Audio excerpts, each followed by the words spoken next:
Welcome to your Daily 5 for Thursday, January 11th, 2024. I saw a post by the artist Coop, or Chris Cooper, over on Blue Sky that reminded me of something that I've noticed, but I kept meaning to do a 5 on it. It kept kind of just slipping into the background because, honestly, it was one of those things where until I see a reminder of it, I sort of forget about it. And it's in regards to crowdfund. Well, I guess crowdfunding is the wrong word. Creator support platforms, and specifically Patreon, because I don't know that there's anything else that is the same as Patreon is that's as big as it is. There are definitely other, what I guess you would call donation platforms that a lot of people use, like Buy Me a Coffee or is it Ko-Fi, and I know there's a handful of other ones, but Patreon has really become kind of the standard one where if somebody wants to set up some kind of tiered or some kind of support system that is really easily, managed, and it has a nice set of payment plans and people can sign up and use it easily, and there's a lot of creators on it. Patreon is really kind of at this point the Bandcamp of its area, where there seems to be the least friction between people who want to give money to somebody with relative ease and the person having an organized way of getting it.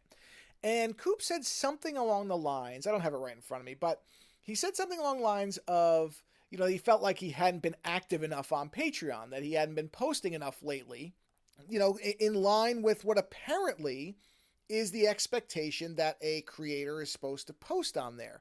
And I think in the beginning, I could certainly understand why that was so prevalent. When Patreon first started, there was definitely this feeling to it that, okay, if somebody gives you money on here, you're going to have to give them something in return, some kind of extra or some kind of additional access or whatever.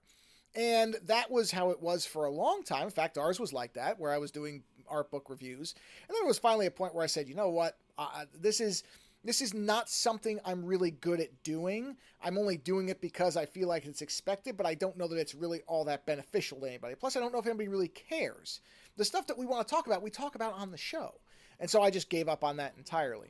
And there are many other creators who have stopped even bothering to put any type of rewards to their tier system. They basically just say, hey, this is you supporting me, and that's all it is. And I think that's good. I actually think that's a very positive kind of move that a lot of creators are making, where they're not trying to start doing something they're not good at. Now, look, if you're a writer and you post on social media all the time, and that's something you enjoy doing, by all means, do more of it on Patreon. That makes sense for those creators. But somebody like Coop, who's more of a kind of, he honestly just posts a lot of his drawings and photography, but he doesn't normally post, here and there, but he doesn't do regular posts the way I see other creators doing it. And I don't think to now suddenly have that expectation is a good thing. I just think it puts stress on him and probably makes him think that he's not doing something right. When, as I said to him on Blue Sky, I said, most of the people, I said about half, I think that's fairly correct, probably a little past half. I'd say over 50% of the people I support on Patreon, I don't look at anything they post on there. I'm not interested. I already found what they do somewhere else. I'm consuming it through those avenues. And the Patreon side of it is simply a way for me to try to keep them doing what I enjoy them doing. The whole support your creator model. But I don't expect somebody who makes, let's say, there is somebody on Patreon, I think, who makes like physical miniatures.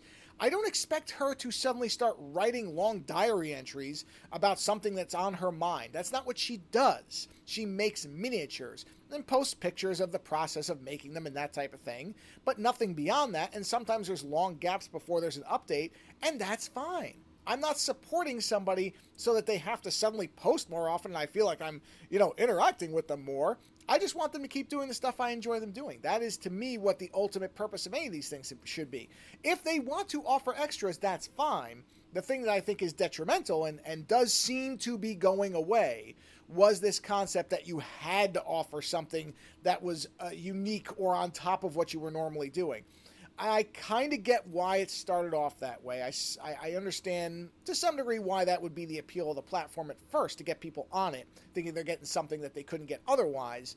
But at this point, I think most people should understand that it is not easy to make a living as a creative individual. It's pretty difficult for most creators. And so the idea that you would contribute money just because you enjoy this person creating in whatever way they do, that is enough. There does not need to be anything else on there. But I'd be curious, I'm sure people who listen support artists through Patreon. Do you go in there expecting that there will be a reward, or do you just contribute because you like what the person's doing and you want to see him keep doing it? Let me know later.